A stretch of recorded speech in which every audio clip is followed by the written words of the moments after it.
जंगल की है, जहाँ एक सौतेली माँ के साथ एक अपनी बेटी और एक सौतेली बेटी रहा करती थी। अरे निक्की, ये तुम्हारी आदत कब जाएगी बेटा? मैं जो भी कुछ लाती हूँ बस तुम्हारे लिए लाती हूँ, और एक तुम हो कि सुधरती ही नहीं। अपने हिस्से का रिया को खिला देती हो। उसे खिलाकर क्या होगा? वो तो हमारी सौतेली बेटी है ना, इसलिए मैं उसमें और तुझमें फर्क करती हूँ। निक्की की माँ दोनों में बहुत भेदभाव किया करती थी। पर माँ, उसे भी तो हमारी तरह भूख लगती होगी ना। तुम हम दोनों में भेदभाव मत किया करो। वो जैसी भी है तो तुम्हारी बेटी जैसी ना। कम से कम वो काम तो किया करती है ना, हमेशा तुम्हारी बातों को माना करती है। फिर भी तुम इतना भेदभाव क्यों करती हो? अरे मेरी बच्ची, अभी तुम्हें इन सब बातों का समझ नहीं है।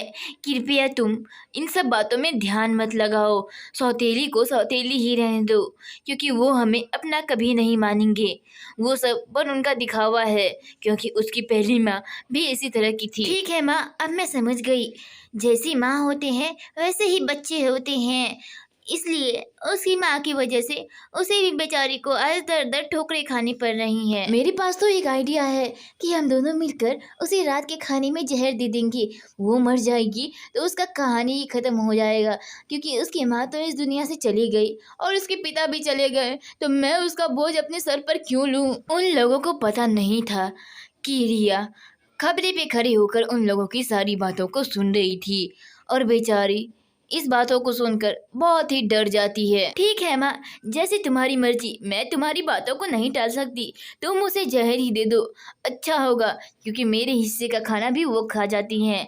और फिर मैं तो उसे अपनी बहन समझती थी। अरे मेरी बच्ची, उसे बहन समझकर कोई फायदा नहीं है, सब मोह माया है। ठीक है, मैं पास के बगल से जाकर जहर लेकर आऊंगी। उसकी बातों को सुनकर रिया डर जाती है और डर के मारे वह कपड़े से उड़ जाती है। दूसरी तरफ दोनों माँ बेटी उसे जहर देने की साजिश बना रहे थे और खुश। पर उन दोनों की बातों को सुनकर रिया काफी डरने की वजह से उड़ते उड़ते जंगलों को पार करके ना जाने कितने रास्तों को उन्होंने पार किया होगा, और आखिरकार एक गांव में पहुंचती है जहां काफी सारे घर होते हैं। ओह, मैं काफी थक चुकी हूँ, मुझे आराम करने की जरूरत है। मैं कहाँ जाऊँ? मैं वापस अपने घर भी नहीं जा सकती। उसके बाद चिड़िया वहां से उड़ जाती हैं। उसके बाद चिड़िया उड़ते उड़ते एक एप्पल के पेड़ के पास जाकर रुकती हैं, और वहाँ बहुत सारे फल होते हैं खाने के लिए। पर चिड़िया का मन नहीं करता। क्या मैं उतनी बुरी हूँ जो मेरी माँ ने मुझे मारने की कोशिश की? मुझ में क्या बुरा है? मैंने तो उन लोगों का कोई कुछ भी नहीं बिगाड़ा। फिर भी उन दिनों रिया के साथ जो कुछ भी बीता था, उन सब चीजों के बारे में सोचकर परेशान हो रही थी। मैं अपने पुराने वाले घर पर जाती हूँ, जहाँ पहले मेरे माता पिता रहा करते थे। उसके बाद रिया अपने पुराने वाले घर में आ जाती है। उन घर की अभी भी वही रौनक है, वही चमक है, और वहीं से बादल गुजरते हैं। हाँ, अब मैं यहाँ सेफ हूँ।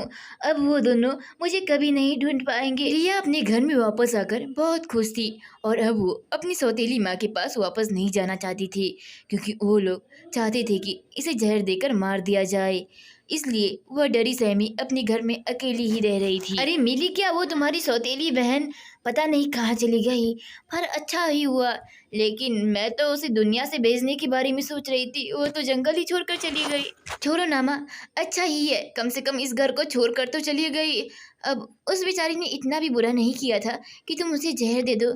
बेचारी डर के मारे खुद यहाँ से चली गई। रिया के घर से जाने के बाद दोनों माँ बेटी बहुत ही खुश थे। जंगल से कई तरह के पकवान लाते थे और दोनों मिलकर खा लेते थे।